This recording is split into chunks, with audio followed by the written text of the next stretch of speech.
Joining us now is Oklahoma Senator Jim Inhofe. He's the ranking member of the Armed Services Committee, and he's joining us live from D.C. Senator, nice to have you on the program. Nice to be with you, Jenna. You've been critical of the president for not having a long-term strategy when it comes to Syria and when it comes to the Middle East. But our viewers don't have to look further than Senators John McCain and Rand Paul to know that the GOP is deeply divided, and there's some mixed messages about what exactly is the goal here. What is the goal as you see it? What is the mission in Syria?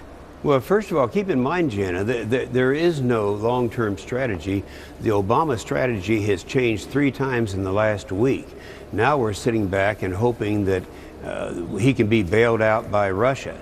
And so I look at this and I can't believe that this is taking place. To be lectured to by Putin as we were this morning, it just it's you know, I can just hear Reagan rolling over in his grave that this would be happening. I'm sure viewers feel similar to that, and we're going to show them some of the editorial if they've missed it. It really took a dig at American exceptionalism, but sir, it goes back to the other point of so if there's no long-term strategy from the president as you see it, then what is your long-term strategy? What are you searching for in this conflict? The president is supposed to come up with a strategy.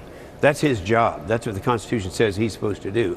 And he has not done that. And it makes it very difficult for us. Yes, they're correct when they say we're divided.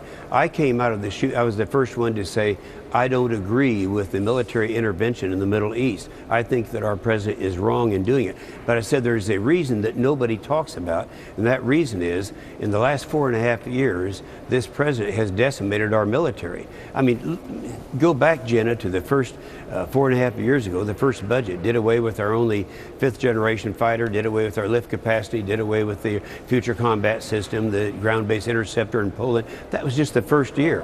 And since then, he's taken about $487 billion out of the military. And so we don't have the resources to go in. Now, are you saying we're unsafe, Senator? Do you think we're unsafe right now because of that? Yeah. No, I'm saying that we can go in. It'd be easy to send a few cruise missiles in if it would end there. You know it's not going to end there. It would be an active war in the Middle East, and that is where we don't have the resources left. And it's not just me saying it.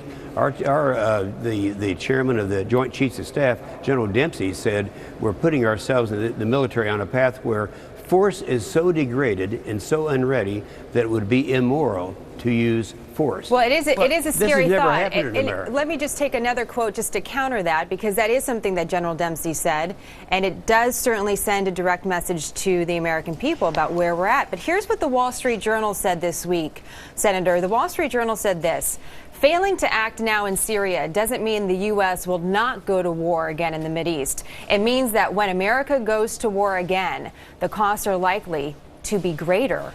How concerned are you about that? That if we don't make the quote-unquote investment now, that we're setting ourselves up for an even worse conflict that's more costly in money and lives? Well, the investment we need to make right now is back into our military so that when we're confronted with a situation like that, we're going to be as we have been in before. You know, I can remember people criticizing. I was opposed in the past to some of these interventions all the way back to Bosnia and Kosovo. But at that time, we had a strong military that could defend America on 2 fronts. We don't have that anymore, and we've got to keep that in mind because people refuse to understand that we are in that situation where we're vulnerable. Well, Senator, as you point out, many of our viewers and the majority of the American people, like you, do not want military intervention. With that said, are you willing to go along with President Putin and take it completely off the table so a deal can be done? Well, of course, it's off the table anyway. The president doesn't have the votes. If he should seek congressional action to do votes, of course, he could do it without that.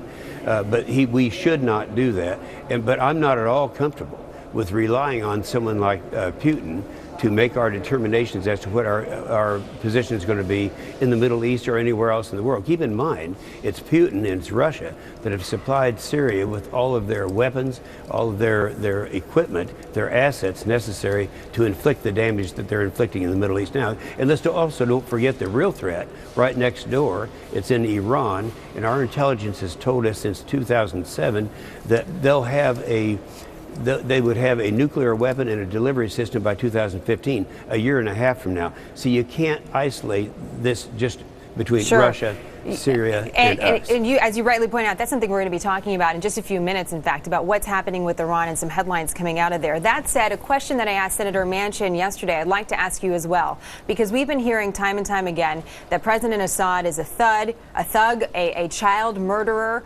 a friend of Hezbollah, and certainly a partner with the largest state sponsor of terror in the world, Iran. So why would we want him to stay? Why would we want Assad to stay? Is that what we're saying? Right. If it's not military intervention and we don't trust the Russians, then why would we want him to continue on and to stay as leader of Syria? Well, we wouldn't want him. People are always saying, if he's replaced, who's going to be replaced by? I think you saw just this morning that that we have been sending, and of course it was classified until this morning, I guess, arms into General Idris, who is a friend in there. But we know that there are other elements that are parts of the opposition that are probably as bad or worse than Assad. So that's the complications. So should we put all of that in the hands of someone that I don't trust to start with? In this case, it's Putin. By the way, the president didn't trust him either until last Tuesday. Senator Inhofe, nice to have you on the program. Great to see you. Thank you, sir. Thank you, Jenny.